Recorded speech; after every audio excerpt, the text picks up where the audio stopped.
There's been an explosive rise in bad language in the music charts, and I'm asking myself, am I the only person to get frustrated by this? And what I find particularly galling is what I perceive as the hypocrisy of the music artists, and I'll explain that in a second. But first, let's have a look at how much foul language there was in the charts last year. In 2011, 1 in 5 tracks in the top 10 had bad language in. There were 100 uses of swear words in the lyrics. Compare that with 16 just 5 years ago. That shows the scale of the rise. There were nearly 70 uses of the F word in lyrics. There were 3 tracks at number 1 with swearing in. If I look at the top 40, there were 47 separate music artists with swearing in their tracks, 47.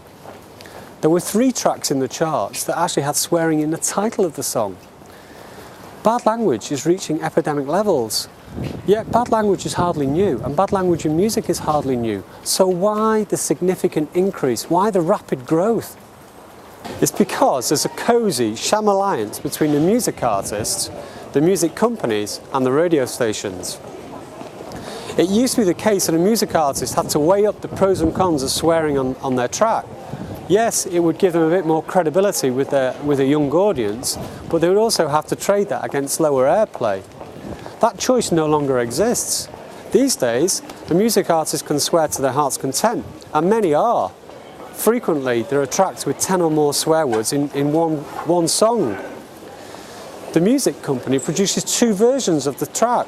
They produce the original soundtrack, which normally goes on the album, but they also produce a censored version or a radio edit, which they give to the radio stations.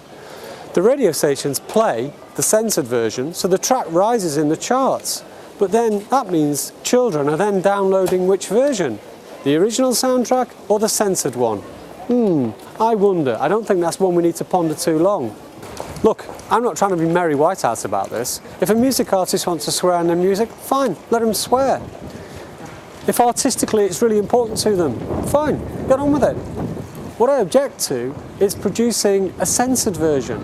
It's actually the production of the censored version that is causing the increase in bad language in music. As ever, it's like a law of unintended consequences. And one thing that is irrefutable is the more swearing there is in the music charts, the more swearing your children are listening to.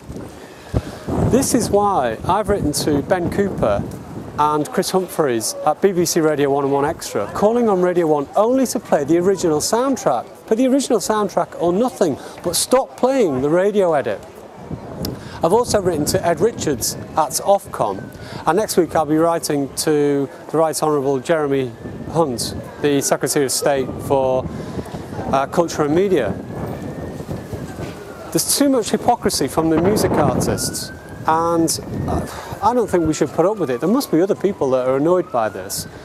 If you want a fact sheet on statistics from the charts from last year, I can send that to you. Just email me. My email address is below. And if you also feel passionate on this, please get in touch and let's see if we can do something about it.